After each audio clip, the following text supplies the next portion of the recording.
Perkenalkan, saya Suci Rahmadani dengan NIM 25016060. Di sini saya akan menjelaskan sebuah materi tentang alat wacana. Apa itu wacana dan apa itu sejarahnya? Mari kita ulas sedikit tentang wacana. Istilah wacana dalam bahasa Indonesia dikenal pada tahun 1970-an. Wacana diterjemahkan dari kata diskor menurut Samsuri dalam Syamsuddin tahun 1997.26. Wacana adalah rekaman kebahasaan yang utuh mengenai peristiwa komunikasi, baik itu secara lisan maupun tulisan. Apapun bentuknya, wacana mengasumsikan adanya penyapa dan pesapa. Dalam wacana lisan, penyapa adalah pembicara dan pesapa adalah pendengar. Sebaliknya, dalam bahasa tulis, yang disebut penyapa adalah penulis dan pesapa adalah pembaca. Menurut KBBI, Kamus Besar Bahasa Indonesia, wacana adalah keseluruhan tutur yang menjadi satu kesatuan. Definisi lainnya meliputi kemampuan atau prosedur berpikir sistematis untuk memberikan pertimbangan berdasarkan akal sehat. Secara linguistik, wacana juga diartikan sebagai satuan bahasa terlengkap dan tertinggi yang direlasikan dalam karangan utuh seperti novel, buku, artikel, pidato dengan koherensi dan kohesi yang erat. Nah, sekarang kita akan masuk pada topik utama, yaitu tentang alat wacana. Sebuah wacana dikatakan baik kalau wacana tersebut kohesif dan koheren. Untuk membentuk wacana yang kohesif dan koheren, diperlukan berbagai macam alat wacana. Alat wacana tersebut ada yang berupa aspek gramatikal dan ada yang berupa aspek semantis. Di sini kita akan membahas yaitu alat wacana yang bersifat gramatikal yang dapat digunakan agar wacana menjadi kohesif. Antara lain, yang pertama adalah konjungsi. Konjungsi adalah alat untuk menghubungkan kalimat dengan kalimat, menghubungkan paragraf dengan paragraf. Dengan penggunaan konjungsi tersebut, hubungan antar kalimat atau hubungan antar paragraf menjadi lebih eksplisit dan akan lebih jelas dibandingkan dengan hubungan yang tanpa konjungsi. Untuk lebih jelasnya mengenai alat wacana yang berupa konjungsi dapat dicermati melalui contoh berikut. Contohnya yaitu kalimat "saya lupa membawa tugas", guru marah-marah.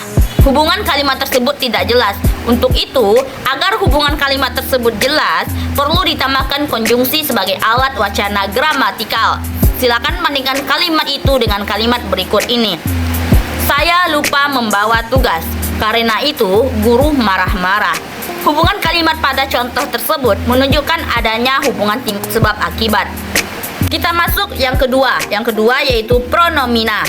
Pronomina dia, nya, mereka, ini, dan itu dapat digunakan sebagai rujukan anaforis.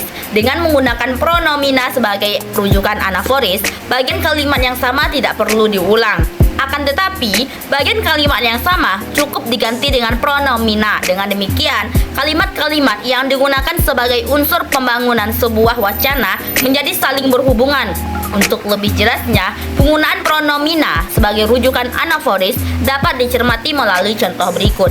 Kalimat Dona, Dini, dan Doni lari terbirit-birit. Dia dikejar anjing. Contoh pada kalimat tersebut tidak jelas hubungannya. Pronomina dia tidak jelas acuannya. Apakah pronomina itu mengacu pada Doni, Dina, atau Dini? Agar hubungan kalimat pada contoh itu menjadi lebih jelas, perlu dilakukan pengacuan dengan menggunakan pronomina. Silakan cermati dan bandingkan dengan kalimat berikut ini. Dona, Dini, dan Doni lari terbirit-birit. Mereka dikejar anjing. Jadi kata dia diubah menjadi kata mereka.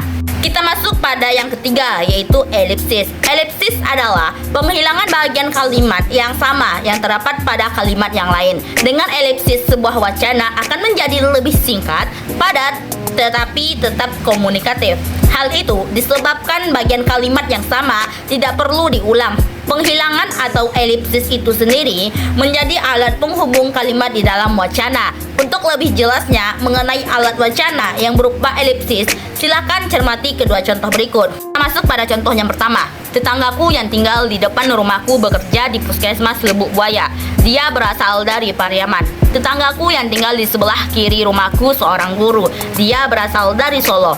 Tetanggaku yang tinggal di sebelah kanan rumahku seorang pedagang. Dia berasal dari Bukit Tinggi. Dan contoh yang kedua, tetanggaku yang tinggal di depan rumahku perawat di Puskesmas Lubuk Buaya. Dia berasal dari Pariaman.